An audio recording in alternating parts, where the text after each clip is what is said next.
Okay, hey, it's Kyler Pinkley again. We're back today. We're going to be changing out the cabin air filter in my 2014 Chevy Silverado 1500 work truck. So overall, it's a simple process. What we're going to be doing is we're going to be using the K&N lifetime filter. Reason I chose K&N is, once again, their products are great. They're midline price range, top of the line products. And this one, I can pop in there, I can pop it out and re-clean it however, so it says up to 25,000 miles between cleanings. So every 25,000 miles, all I gotta do is pull it out, clean it off, put it back in. Guaranteed lifetime, no hassle. So once again, K&N, come clutch with that.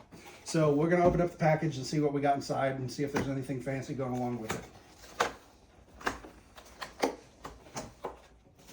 Okay, so after you get past the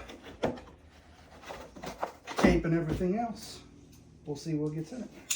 And I'll edit this part out. Okay, so once you get in it, obviously we're gonna have our filter. This is what it looks like overall. It feels really good. It looks like a high quality product. It looks like my cold air intake in my truck, material wise, so it looks like it's gonna be a great addition to the truck. On top of that, comes with a nice little K&N sticker for you to put on your vehicle, which I've already got on mine. And then just a little do not discard little notice here. On top of that comes with a little pamphlet. Looks like it's got some of their different products inside. So that's basically it. It's a pretty simple product, so we're gonna go ahead and get started now. Okay, so the first thing we're gonna do is we're gonna remove the the console piece of the dash. So the first thing is open that bad boy up. Open this up, and we're going to have two screws right here. So the first screw is going to be right here on the top right hand side, and if you follow me over, you've got one more here. They're going to be a T15 Torx bit. So all you got to do for the top two is unscrew those, and then we'll show you where the bottom bits are too. So what we're going to do first is we're going to take these top bits off and then get those out of the way first.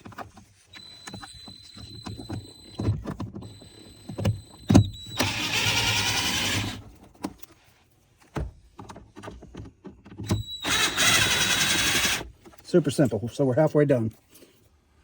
Okay, so for the next one, we're going to have the two bolts below. So the first one is going to be right down here, and then you follow directly over, and the second one's going to be right down here.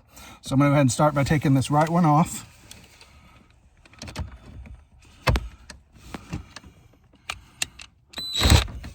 It's at a bit of a weird angle, so you'll have to get down on the ground to get to it. And then we're going to take and tackle this last one. So now we have all four of our bolts out. Okay, so for the next part, all we got to do is open this back up. And I'm going to go ahead and take some stuff out. That way I don't make a mess.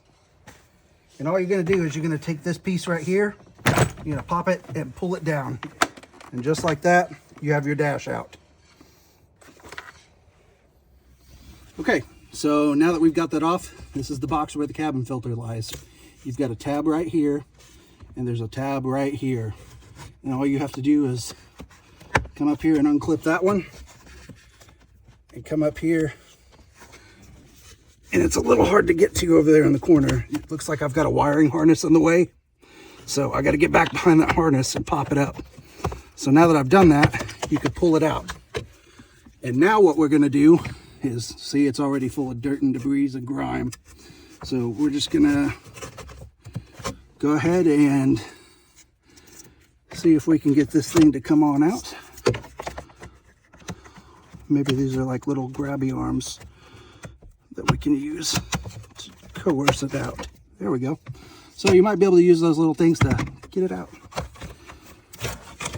So I don't know if you could see this, but it's pretty dark colored. It's got some leaves in it and everything else. It's definitely time to get it changed out. So we're just gonna throw that down there. And right here, I've got my new one still in the bag and ready to roll. And it's almost anti-child proof.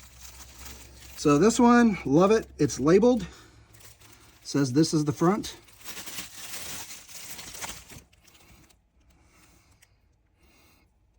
And usually they give you a direction or something they want you to face, but it doesn't have anything on it. So it's got K&N, the part number. It says front, made in USA. So we're just going to go ahead and assume front goes up. And then we're going to go ahead and slide this bad boy back in here.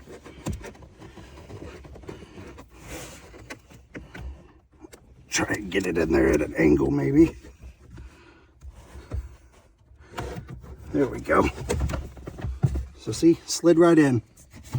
So now we're going to take our handy dandy device here.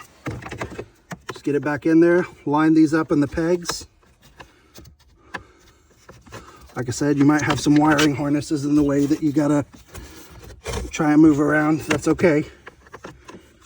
So get it lined back up. And if it takes a few tries, that's okay. And we gotta pop back through past this wiring harness here. So what I'm gonna do is I'm gonna go back here first and get behind the wiring harness and then come back and try that way, since that's not really working well for me. See if I can, nope, that's not working either. So what we're gonna do is we're just gonna roll with it and use some brute force to get that in there. So push past that wiring harness, just try not to break anything if you have to.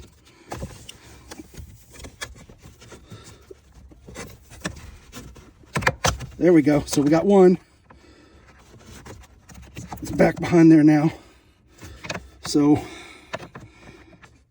once again, we're going to try and angle it just a little bit so we don't break it. There we go. And it pops right into place. So even if you got a little play, you got to put some extra effort, don't worry, it will go back in there. It's not a big deal. So now that we're done with this section, we're going to go ahead and get this thing back together. Okay, so we're going to take our console component. If you notice right here and right here, got two little holes. And then right here, we got a little piece that'll line it up. And then we got our clip on each side that's going to clip into here. And it's going to clip right into here from the other side. So we'll line that up in the hole, push that, and then everything will line up top. So we're going to go ahead and take it. Just get it up in there. It should push back into place if I've got everything lined up. So we did. So I'm going to take my screws and go ahead and get this drilled back in down below, so we're ready for that, and we can finish up with 2 final screws.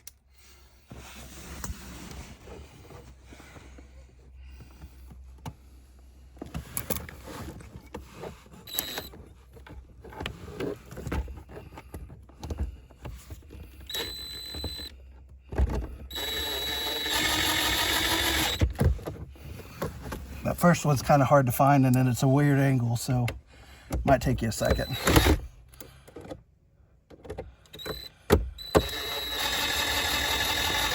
So there we go. So we got the bottom back on. Let's go ahead and get the last 2 screws put in, and we're done with this project. Okay, so all we got to do is pop this back up, pop that back down. I'm going to start with our left screw. Don't crank it down, it's plastic you're going into, you don't want to break it, so just go till it gets tight and then let it go. So I've got that done. Whatever your necessities are, put them back, shut that, and that's a wrap for that. Okay, so there you have it. Super easy, quick install. It's not hard at all. Keeps the air in your cabin pretty clean for you. So just to give you a glimpse, I bought this truck with 105 on the dash, and it was about 10 years old. And this is kind of what it looks like. It's a little dark in there where the air's coming in. And as you can see on my hood, there's a lot of crap and debris that comes out of it. So it's essential that you're cleaning these out. That way you got clean air. I just didn't get around to it. But overall, it's a quick install. Takes one tool. Even if you don't have a drill and a T15 bit, just get yourself a little T15 Torx screwdriver, and you can do this job at home in under 10 minutes. Thanks for watching.